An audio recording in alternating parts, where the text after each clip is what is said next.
We're talking about onboarding today and what that actually means for the people whom we get to serve in our companies and organizations, and how onboarding truly is everyone's responsibility.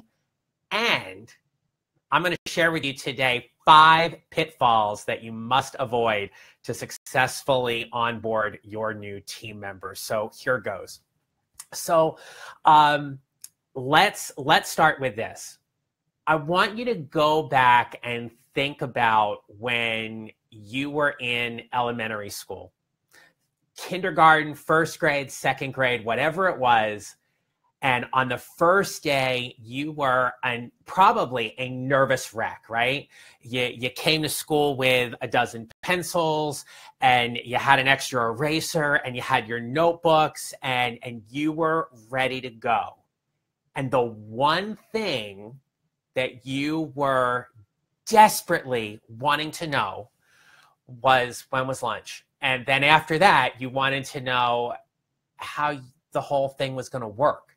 And so you relied on your teacher to guide you with the expectations around where your seat was, where you were going to hang your coat, what you were going to do, when you were going to have math, when you were going to have reading, and the whole schedule, and how you had to line up and everything like that. You know what? Nothing changes. We go into our jobs and we still show up with that excitement, the energy, the enthusiasm, a little bit of nervousness, maybe a little bit of trepidation, and we still want to know how we're supposed to play. We start our jobs, right? All we want are those clear directions. And so companies that have a valuable onboarding structure and program really show up and serve their employees well, because onboarding is not orientation, right? We're not talking about like getting your benefits info and your Castle card and all those other kind of things that you need, and they're essential. But by its definition, onboarding is a process, right? So it's not a one-off. And the process is of integrating a new employee to an organization and familiarizing a new customer or a client with one's products or services. So now we understand that it is a process, and it is a detailed process and a comprehensive process, because it is about service. How are you best servicing your new employees, right? So I want to be perfectly clear that onboarding is everybody's responsibility. You may have someone, it may come through the HR department or someone on your team that has the primary responsibility of onboarding someone.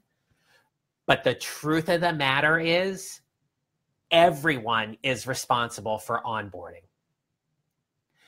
If we're not making our new team members feel welcomed and included as part of the team, then we're not doing our job. If we are not promoting a positive culture and welcomed environment for our new people, we're not doing our job. And so in that, I can tell you that throughout my career, I've had a lot of different onboarding experiences. Some which have literally been, here's the books, go. Here's what you need to do to be like ethically compliant, and here's the hit by a bus file. So if anything happens to your boss, you're going to know what to do. To having someone take me to lunch on the first day and really shepherd me and look out for me and check in with me and give me materials and resources and things like, I needed a second monitor for my computer and I got it. Or I needed a headset for my phone and I got it. So I think fair enough to say we can acknowledge we've had some very different onboarding experiences, and hopefully the majority of them have been good or positive ones for you. but I'm going to go ahead and dive right in. So here are the 5 pitfalls that I've identified. It's great to see so many people here today. Thanks so much for joining. All right, so number 1, the first pitfall is having unclear expectations. What time do you report to work? You got to know that, all right? Where do you report, okay? What are the team expectations for assignments, getting work done, etc.?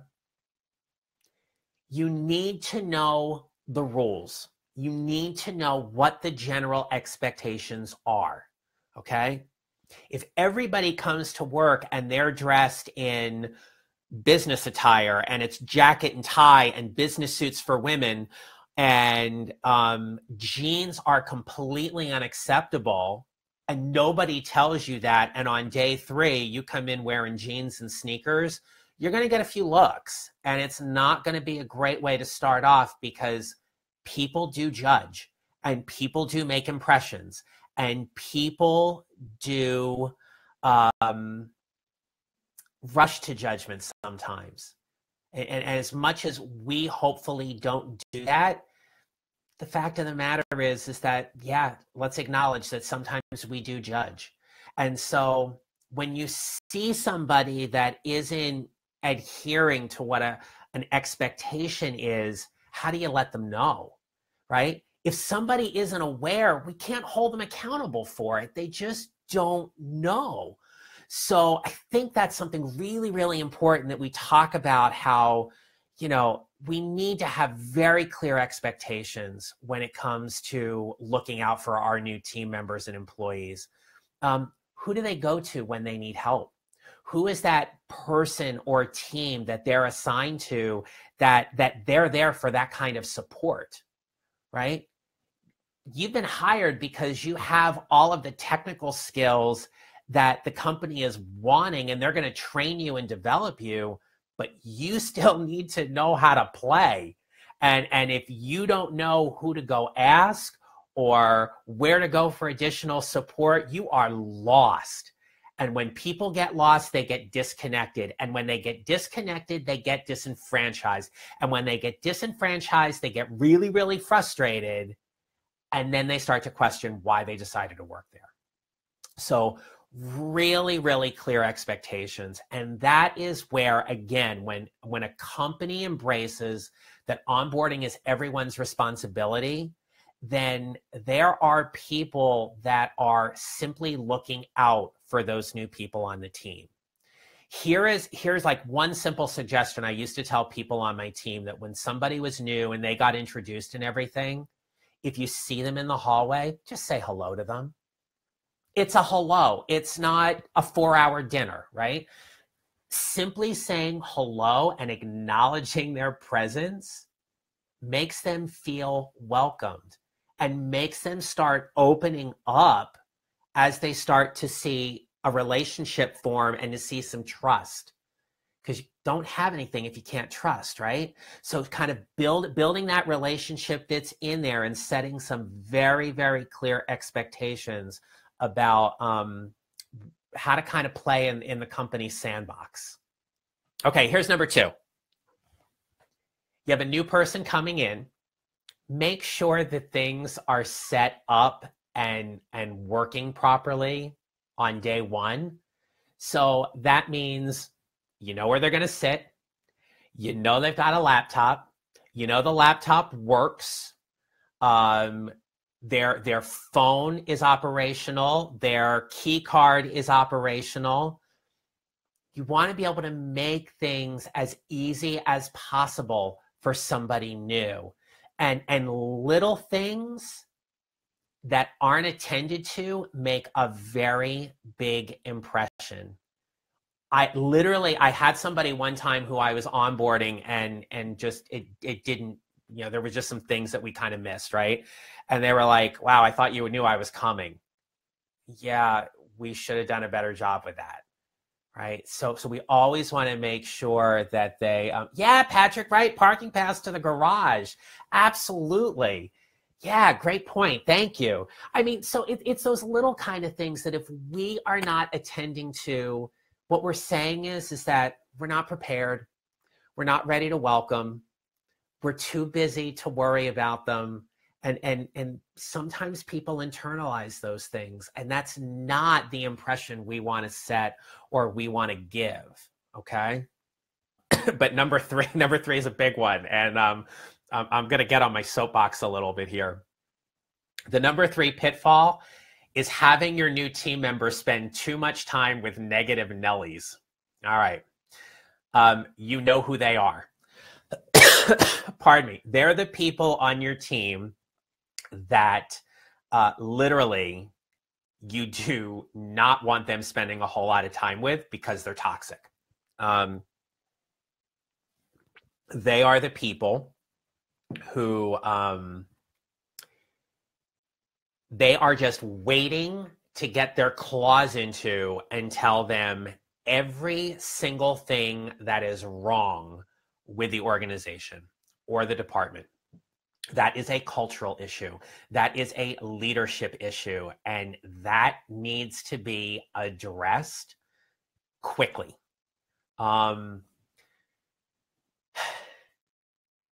I can share a story where in my last organization, what we would do is we would pair the new person up with someone either in their department or on their team, and we would send them to lunch, and the company would pay for it.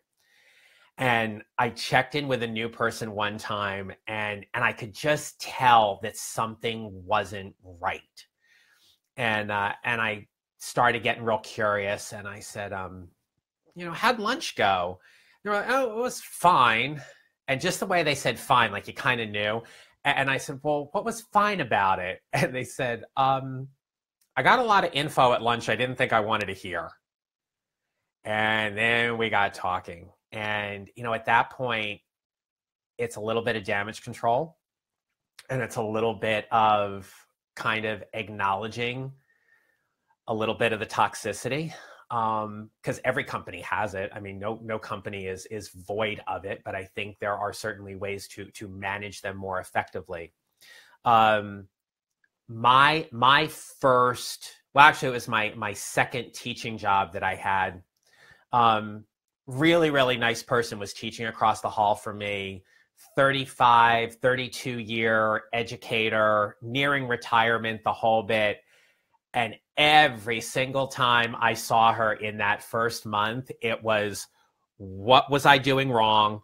What the kids were doing wrong? What the administration was doing wrong? Everything was wrong, wrong, wrong. It's kind of hard to feel like you can win when you're always hearing that everything is wrong, right? And that nothing is going well. And I finally went to my supervisor and I just said, I just don't know how to handle it. And his advice was, don't listen to her. And I was like, well, easier said than done. But every time classes are changing, we're out there kind of talking. And he's like, talk about something else. Don't listen to it. I had support in other ways that were really, really helpful. But when we talk about negative Nellies, they can really tarnish a very bright light and enthusiasm for someone who is starting. And so we really want to be careful about that, okay? When I say that onboarding is everyone's responsibility, that means that there is a time and a place to have certain conversations, and it is not diarrhea of the mouth time the minute you see somebody new to tell them everything that you think is wrong in an organization. It's not helpful. It's not supportive. It's not what they need right now. They're trying to figure out their own ways of navigation, and they will figure out for themselves whether or not those things are true with a capital T or not. So be careful of that, right? I could ask a question to somebody new and completely in the delivery, it has 2 different meanings. All right. So let's say I meet a new person and I say to them, what made you decide to work here? Yeesh. All right. I don't know. Okay. I'm going to go ahead and answer that, I think, as best as possible. All right. The new person's probably thinking, or I could say, hey, welcome. Of all the places you applied, what made you decide to work here? It is tone, it is intention, it is how we're trying to gather information and engage somebody new. And so I think those kind of questions we need to be really, really careful about. Not everybody has a great day all the time, but for somebody who's just starting out, they're intentionally trying to make every day a great day. And they want to get off on the right foot. So just be careful. Be careful about those kind of interactions. And that's where frequently checking in is going to be helpful. All right.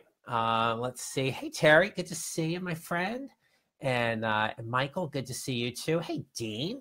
And Patrick, yeah, all new employees come through me. Wonderful, right? Okay, so when you've got a very, very clear funnel about having that kind of point of contact, that's super, super helpful. And that is something that I always advocated for. That was the structure in my last organization. So anybody new initially came through me before they got released over to their manager. So good stuff. I'd be really curious, Patrick, to know how that whole process kind of helps the new person in your company and how the overall flow is. So I'm curious about that. Thank you. All right, number four pitfall to avoid when onboarding new staff people is getting assigned to a horrible manager. Yes, horrible is a judgment, and let's just say that sometimes good people get assigned to horrible managers. Horrible managers are not bad people, they're just bad managers. And you probably know some of those people whom you're either currently work with or have worked with, right? Here's the thing. Not everybody is a rock star manager, and hopefully they're getting their own professional development that they need.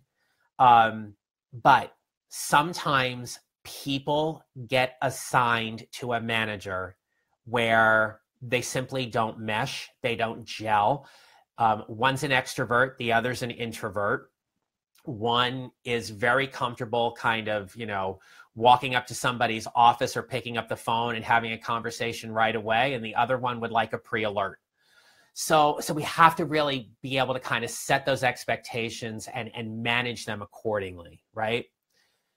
One of the things when someone gets assigned to a manager when they first start and that relationship is struggling a little bit, I firmly believe one of the best things to do is make some agreements or have some mutual understandings about how you work moving forward, okay? That means, how do you want to be contacted? If I have a question, is it okay for me to call right away? Even down to if you celebrate a birthday and you choose to celebrate it at work, how do you want to celebrate it? Do you want like the big poster on your door, or do you just want someone walking by going, happy birthday, and not making a big deal about it? Kind of have to figure out how we want to play in those kind of situations. In the scope of it all, you may have to manage up.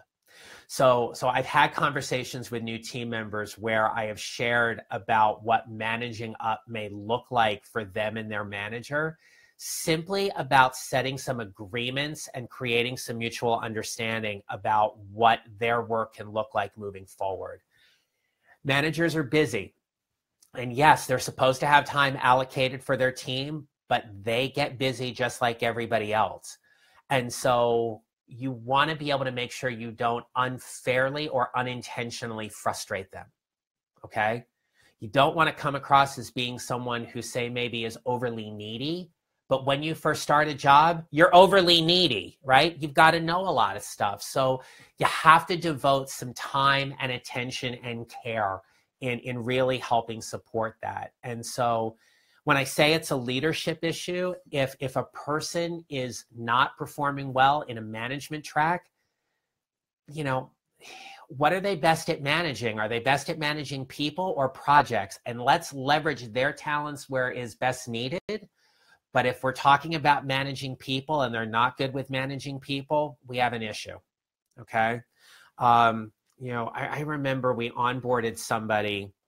They didn't really have any FaceTime with their boss in almost a week, and they were in the same office. It was like excuse after excuse after excuse, and it's like it only takes a few minutes to check in, and you got to show the attention to the new person. So, make sure that your staff management structure is set up so you can really ensure that that new person is going to be properly supported. All right. Yeah, Terry, you meet weekly with people, right? Throughout their orientation, 4 to 6 weeks for experience, 12 to 30. Yeah, wow. You just landed on the next pitfall. Thank you so much. Yeah, and there was no prep, everybody. She did not know that was coming. That's right. So it is about frequent check-ins. And check-ins can vary based upon level of experience. But the point of the check-in and the meeting is to see what is going well, where the frustrations are, where the hurdles or the obstacles are, how they are building relationships with other people on the team. If you find that your new employee is not forging relationships with people on their team, that is a data point for you to get really, really curious as to why, okay? Because if you are in a situation where there is a lot of collaborative interaction and they are shying away from that or shying away from certain people, that is the opportunity to get really, really curious. You got to put the hat on to gather some evidence and gather evidence that is going to allow you to have a really powerful check-in. If you do any kind of coaching at work, where you are in that kind of supportive role, that is a big opportunity for you to just get really inquisitive about how things are proceeding, what is frustrating them, acknowledging and validating what they're going through, what they're feeling. But for you, most importantly, to build that relationship, because you and I both know there's going to come a time where they are going to need you, okay? And they're going to come by and they're going to knock on your door and they're going to ask to talk to you. And they will do that and only do that when they trust you and they feel and know that you have their back, okay? Those are where those check-ins are really, really powerful, and have those check-in meetings with intention. Right? Make them purposeful, make them meaningful. So when somebody comes to your office to check in, it is not about simply shooting the breeze. Okay? It's not about talking about, what happened on Roseanne last night. Okay? It is about really digging into the work so you can help and support them. There's a lot of articles that are out there and a lot of research that talks about the return on investment for onboarding. And I posted something today on LinkedIn about that. But please understand that there is a lot of time, money, and energy that is invested to onboarding a new employee. And when that connection is not there, when they begin to feel disconnected or undervalued, okay, or that they're not supported by the company that they first thought, that they chose to go work with, and vice versa, and support in air quotes, okay, because we have to really know and define what that support looks like. We have to have an agreement around what that support looks like. If those things aren't in place, they are going to start to look to leave. I've talked about before how there is that moment when you begin to step forward and take action around your own career and saying, maybe there's a better opportunity for me elsewhere, or there's a different opportunity outside of this company. Tens of thousands and hundreds of thousands of dollars are lost based upon new people leaving because they simply are not welcomed, enveloped, onboarded, and supported correctly, and correctly in a way to best truly develop them. Onboarding is that process. And it is not something, hey, Mark, good to see you. It is not something that is just, it happens for a day or two and then that's it, okay? Really, really strong onboarding programs take time to develop and really build that relationship with the new person to help them grow, okay? And so, I don't think it's rocket science in this way to simply say, treat them how you'd want to be treated. Okay. I'll share one other quick story with you really, really quickly. So in my last organization, we had this common area where you could go and get coffee and drinks and stuff. And for me, it was always like a nice way to get up out of my office and go and just talk to people for a little bit. And so there was this woman who was there, and she was pretty quiet. She was just kind of going about like making her lunch and stuff like that. And so I was filling up my coffee, and I just turned to her and I said, anything good today? And she's like, yeah, I got leftovers and stuff. And so we exchanged a few little chit chats and stuff. And then I said to her, by the way, my name is John. I just want to introduce myself. And she introduced herself and told me her name. And I said, how new are you to here? And she said, I've been here a few weeks. And I said, oh, what are you working on? And dug in a little bit deeper. And I came to find out that she was one of our temporary employees. And she goes, it's hard being a temp. And I said, tell me more. And she goes, people don't really say hello to you. And she said, you know, I'm not asking anybody to be my friend or anything. I'm just asking people to be nice. And I said, well, if it's any consolation, we don't do a real good job of saying hello all the time around here anyway. We kind of get stuck into our phones, and we're walking pretty quickly and things like that. And I said, it's not you. I said, we're working on it, and we're addressing it, and we're having some conversations, and it's going to take some time. But don't be afraid to say hello to people. I said, even if they don't say hello back, trust me that they heard you, and they'll say hello another time. And I just want to leave with that, because you know, temporary employees are still our employees. They're still people working under our same roofs, and they still want to be engaged and connected, and they may be looking for a full-time job within the company. And so they're trying to do the best that they can. And it's not a whole lot to simply just say hello to somebody and to start a conversation and to just, you know, check in a little bit. Check-ins don't have to be really formal and sitting in the office and, you know, they're on one side and you're on the other, and okay, we've got our agenda items and boom, boom, boom, boom, boom. So it is about engagement, and it is about connection, and it is so much about knowing how to play, and how to play in a way that best sets you up for success within the organization.